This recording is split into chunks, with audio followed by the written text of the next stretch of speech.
శ్రీహరి ఉద్ధవ, ఈ విశ్వము యొక్క ఉత్పత్తికి కారణమైన పరమాత్మ జనులై హృదయములయందే విరాజమానుడై ఉండును. కానీ వారు ఈ విషయమును ఎరుగక సకామ కర్మలనే అనుష్ఠించుచుందురు.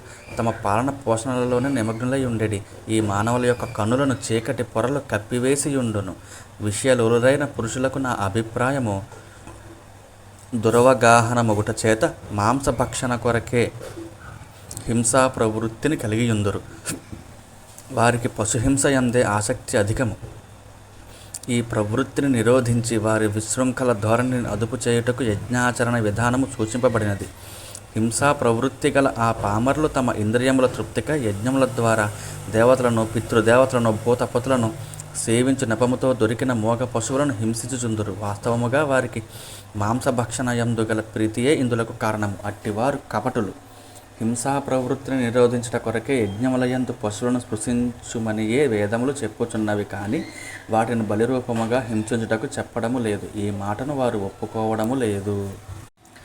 స్వర్గాది లోకముల సుఖభోగములు, ఐశ్వర్యములు వినుటకు ఇంపుగొల్పినవియే అయినను స్వప్నముల వలె అవి అనిత్యములు.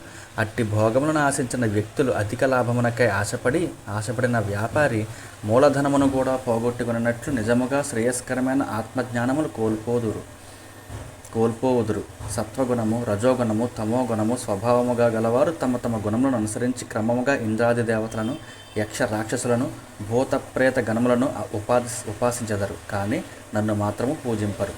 వారు ఈ విధముగా ఊహించెదరు: మేము ఈ లోకమున యజ్ఞముల ద్వారా దేవతలను ఆరాధించినచో మాకు స్వర్గము లభించను, అసలు దివ్య భోగములను అనుభవించదము, అనంతరము ఉత్తమ కులములలో జన్మింతుము, విలాసవంతములైన హర్మ్యములలో మా కుటుంబములతో హాయిగా జీవించదము.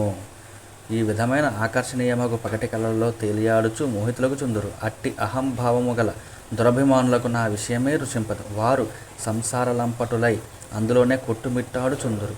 ఉద్ధవ, వేదములయందు కర్మకాండము, ఉపాసనాకాండము, జ్ఞానకాండము అను 3 కాండములు గలవు. వీటి ద్వారా ఆత్మ పరమాత్మల యొక్క ఏకత్వము అంటే సకల ప్రాణులలో అంతరాత్మగా నున్న పరబ్రహ్మ విషయము ప్రతిపాదింపబడినది. వేదమంత్రములు, మంత్రద్రష్టలైన ఋషులు ఈ విషయమును స్పష్టముగా పేర్కొనక గుప్తభావముతో పేర్కొనిరి. నాకును ఈ విషయంలో గోప్యముగా ఉంచుటయే ఇష్టము. ఎలయన అంతఃకరణ శుద్ధి గలవారు మాత్రమే ఈ విషయములను తెలుసుకొనుటకు అర్హులు. వేదములనగా శబ్దబ్రహ్మ, అవి నా స్వరూపమే. అందువలన వాటి రహస్యములను తెలుసుకొనుట అత్యంత క్లిష్టము. ఆ శబ్దబ్రహ్మ పర, పశ్యంతి, మధ్యమ, వాణి రూపములలో ప్రాణమయము, మనోమయము, ఇంద్రియమయముగా నుండును. సముద్రము వలె అది అనంతమైనది, అపారమైనది, గంభీరమైనది. దాని లోతులు తెలుసుకున్నట్టు అసాధ్యము. గొప్ప గొప్ప విద్వాంసులు సైతము దాని పరమార్థములను స్పష్టముగా వివరింపజాలరు. ఉద్ధవ, నేను అనంతమైన జ్ఞానము, వీర్యము, తేజస్సు మొదలగు శక్తులతో విరాజిల్లుచుందును. పరబ్రహ్మ స్వరూపుడైన నేనే వేదవారిని విస్తరింపజేసి తిని.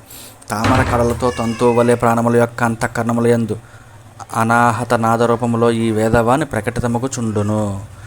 చెవులు మూసుకొనినప్పుడు వినబడు అనాహత నాదమే ప్రాణఘోష. వీరరాఘవీయ వ్యాఖ్య. ప్రతి ప్రాణి యొక్క హృదయాకాశమునందు అనాహత నాదరూపమున ప్రాణఘోష అభివ్యక్తమగును. ఆ ప్రాణము మనస్సు ద్వారా స్పర్శాది వర్ణ రూపమున బయటికి వెలువడును. ఆ నుండి మా వరకు గల సకల వర్ణములు ఓంకారము నుండి ఉత్పన్నములగుచున్నవి. స్థానభేదములను బట్టి వాటి స్పర్శములు, స్వరములు, ఉష్మములు, అంతస్తములు అను పేర్లు ఏర్పడినవి.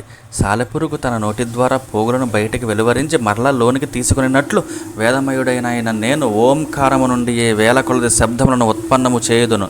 మరలా వాటిని నాలో లినమనర్చుకొందును. ఈ విధముగా వేదవాణి నా స్వరూపమే.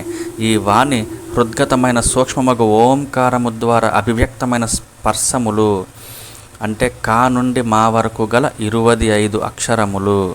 స్వరములు అంటే ఆ నుండి ఔ వరకు గల 9.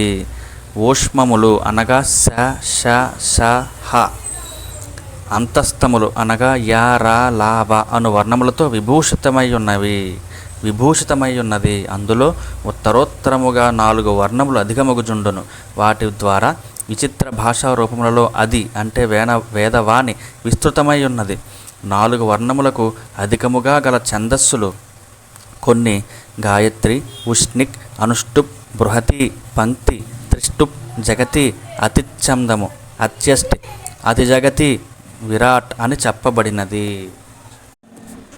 వేదవాణి ద్వారా కర్మకాండమునందు ఏ ఏ కర్మల విధానమును గూర్చి వివరింపబడినది, ఉపాసనా కాండంలో ఏ ఏ దేవతలను ఉపాసించుట గూర్చి వర్ణింపబడినది, జ్ఞానకాండంలో ప్రతీతములకు వేటిని అనువదించి ఇది కాదు ఇది కాదని వేటిని నిషేధించి చెప్పబడినది అనునిట్టి విషయములను గూర్చిన వేదవాక్కుల యందు రహస్యములను నేను తప్ప వేరెవ్వరూ ఎరుగరు.